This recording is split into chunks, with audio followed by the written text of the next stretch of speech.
Barbados has a new ambassador, and here's another in our series, Meet Your Ambassador. My conversation with Ambassador Selwin Hart, up next on Carib Nation.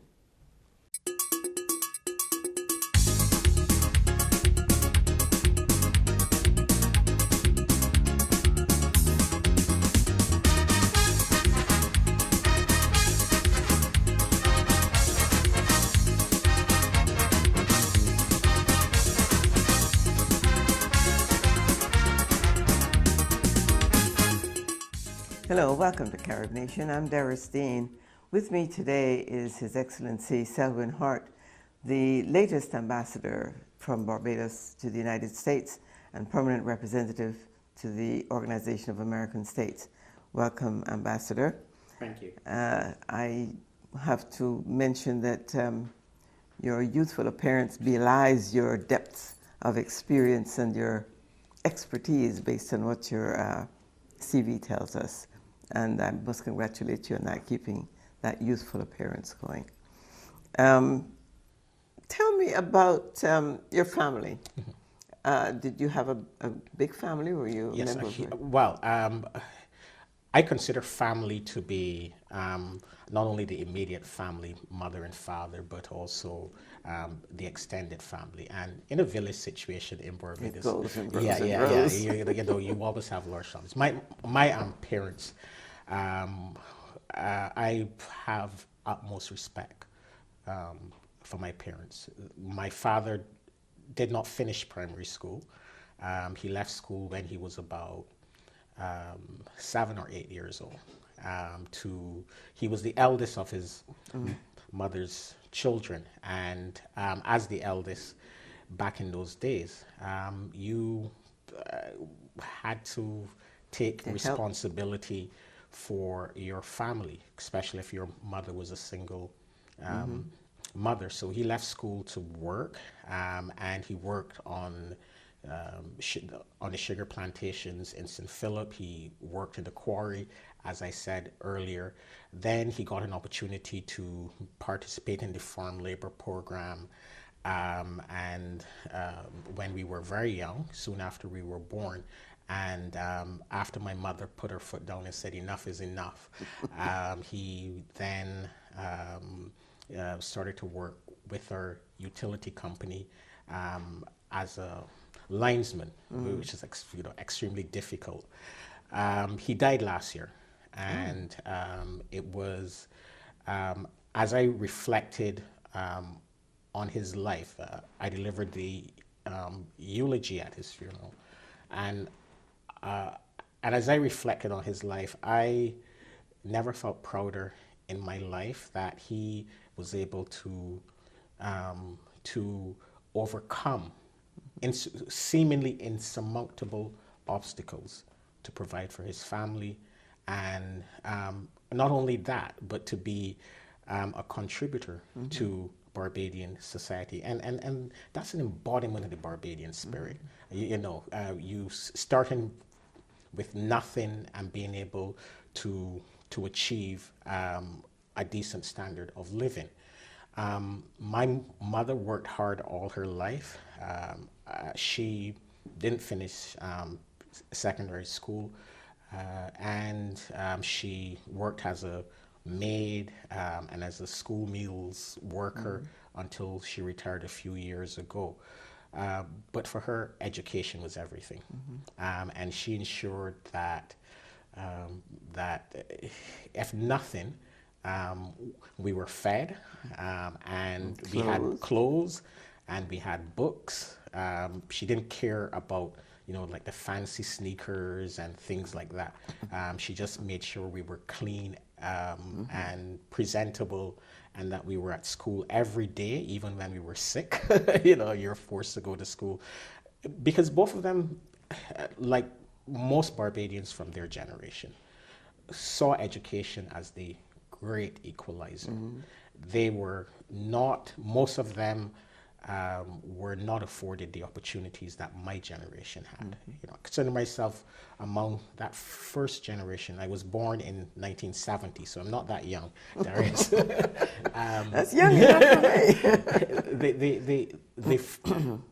immediate post-independence Barbadians, where we grew up in Barbados, was completely different from the Barbados that they grew up in. Yeah. When we came on the scene, you had free education, you had free health care, and we were, in essence, the first beneficiaries of the vision, wisdom, and sacrifice of our foreparents. And both of them, they believed in the value of education, and they instilled that in me from the outset. As well as my grandmother. Talking about extended family, my grandmother on my mother's side played an oversized influence in my life. She was my protector. She was my defender. I remember when I went to primary school, she would always ensure that I had, at that time, 25 cents. Could buy a lot in Barbados at that time. She always ensured that that if my parents were unable to provide, that she was there. And she worked on a plantation all her life. She worked. I distinctly remember if I stayed over on at her house on weekends. I would do that quite frequently, because it meant, because I have three younger brothers, but if I stayed at my grandmother, it was only me. So at home, I would have to share. Everything was split in four. But but when I stayed at my grandmother, it was just me getting one soft drink or something like that. And I distinctly, I remember her with a hole on her back, and she would walk to Halton Plantation. She lived in Ebenezer in St. Philip, which is very close to Church Village. And she would leave home at 5 a.m. in the morning, and she would make sure that she prepared breakfast, and I would still be sleeping. And she's a very proud woman. She was proud in what she did, and she always believed in the value of hard work. Can I tell you something? When I first met you, I remember saying to my husband, I'm sure that young man was raised by or very close to a grandmother. Yeah. I can tell very often, because there's something that comes across every single time. And I'm very interested to hear that you said that she had a big influence on your life, because it shows the value system, the respect, it always transcends whatever generation. And that's something that's admirable. As the eldest of four, I also understand what it means to have to divide everything. Exactly. So I fully understand that picture. What then led you to the Foreign Service? What was it? Did you just go into the civil service and gravitate to the Foreign Service, or was that something that you wanted to do? Was there a vision somewhere there? No, there honestly wasn't a vision. After I graduated from Harrison College, I went to the University of the West Indies. But at that time, this was in 1989, my father lost his job. And me being the eldest, I had to go and work. But my mother insisted, and I insisted as well too, that I would not defer my education. I was the first from my family to go to university, and she insisted that I not defer going into the University of the West Indies. It just meant that I would work and study and have to take a year longer, because I was doing it part-time. I was studying part-time. So, I remember my first book cost about $150, and I didn't have that money. That was almost a week's salary. And I don't know how she found the money, but I remember coming home, and she slipped the money for that first book, that accounting book, in my pocket, and said, you have no excuse now. Go. Those Caribbean women know how to they can make money out of anything. Believe you me. So I worked and studied, and I met an amazing woman who was at that time Deputy Chief Immigration Officer. Her name is Pat Cook, Patricia Cook. And when I interviewed for the job at immigration, she saw, this guy has 8 O-levels, 4 A-levels. She said, "Why are you working, young man? You should be at university." I said, "Well, I will go to university, but I need to work. I need this job." So in addition to requesting a job, I need to make a second request that I be given time to go to school. And she said, "Yeah." She said, "Yeah, you are, I will give you time. Thanks for your honesty." I was honest and upfront with her, and she gave me a chance. And the deal was that I would put the time back in. She was a very hard-working person, so she would work sometimes up to 8, 9 at night. So if I didn't have a class at university, I would stick around, clear my desk.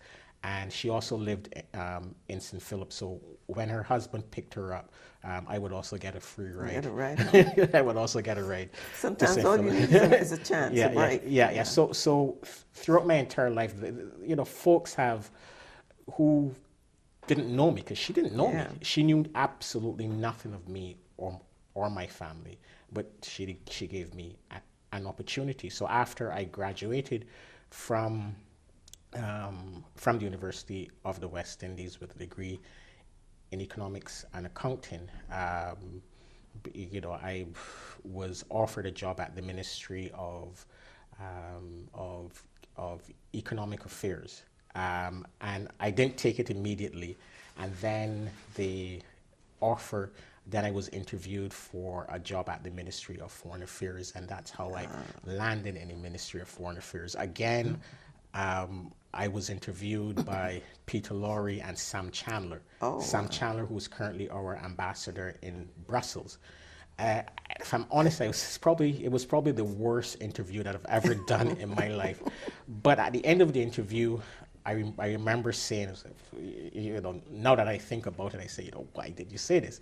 At the end of the interview, I said, I know this was probably not the best interview, but you guys will be making a huge mistake if you don't hire me.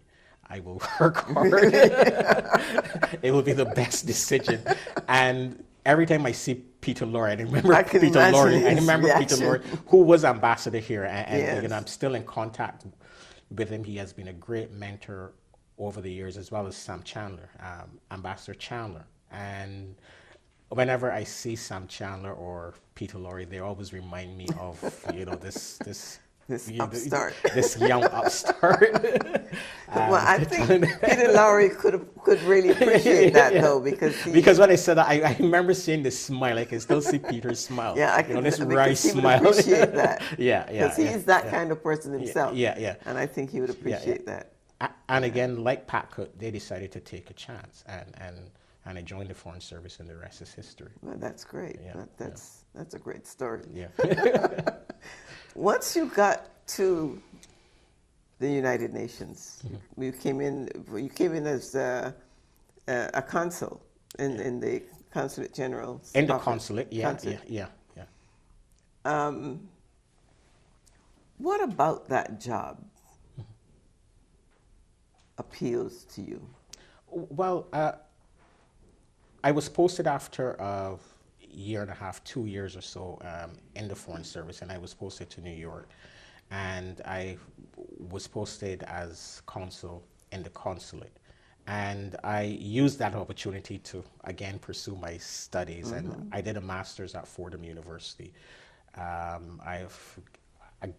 individual decided to take a chance, and I was able to get a scholarship. So I was able to get a scholarship to do my master's, and I used that opportunity to prepare myself for the next phase of my career. I enjoyed consular work. I enjoyed interacting with Barbadians, especially those Barbadians in vulnerable situations, because I saw so much of myself and the people that I grew up with in those Barbadians who were in vulnerable situations and And who you needed the understood help. that. Yeah, You fully understood their understood. position. And you know, working with Barbadians who really needed the help and assistance of the consulate and the government, that was an extremely rewarding phase of my career. But as I said, I did my master's at Fordham University, and to prepare for the next phase of my career. And I was then transferred a few years later to the UN mission. And I remember walking into the UN that first day, and you know, seeing how it worked, how folks were negotiating, and it was. I said, "Wow, this is an amazing experience where you have a situation where all countries are on equal par, and it's one country, one vote in the General Assembly, and you have an entire theater to project and promote the interests of your country." And I really love the experience that I had at the UN as a delegate representing the interests of Barbados. It's quite a challenge, dealing with all the different countries. What led you into climate change? Well, that's another story. So soon after I was posted, we had a major negotiation at the UN to review the Small Island Developing States Conference in Barbados in 1994. So we had this major conference in Barbados in 1994. So the 10-year anniversary was coming up. And the UN, they normally have review conferences every 5 and 10 years after major conferences. So I was thrown in at the deep end. And one of the issues that we had to negotiate was climate change. And so I went into this negotiation on climate change, and in all honesty, I was not well versed on the issue. I was not very prepared. But the others, the other countries who like I was negotiating with, larger countries like China, India, Brazil, South Africa, United States, the European Union, they were a bit better prepared. And in all honesty, I didn't think that my performance during those negotiations were up to the standard that I had set for myself.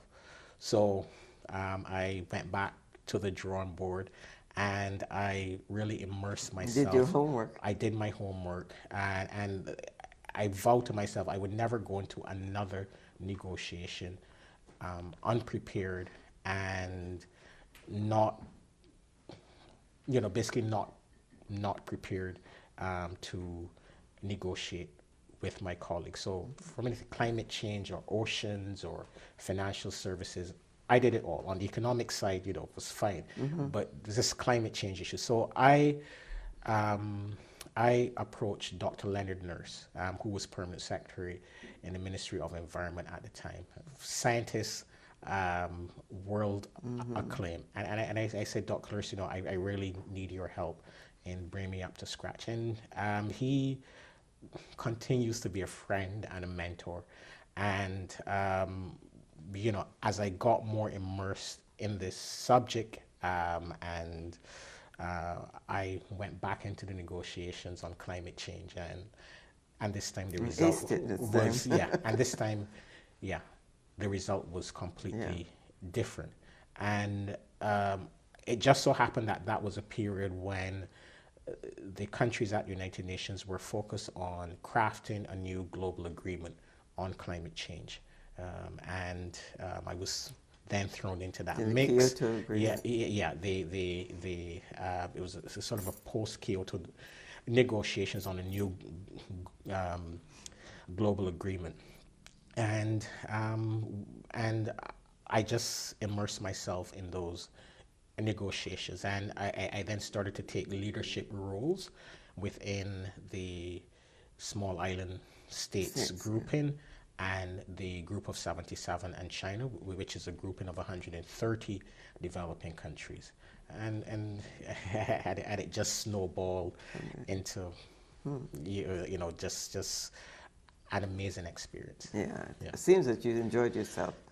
Well, the good thing about it is that our country and our region is one of the most vulnerable regions to climate change. So it was not only me enjoying myself, but it was also defending the interests of Barbados and the entire region. And I was able to make, some really great friends and contacts and colleagues, but I think that I was also able to ensure that our interests were protected. Mm-hmm. That's the key. Yeah. What is the downside of that job? Or was the downside of that job? The downside was, it's more on the personal side, because if you immerse yourself in it,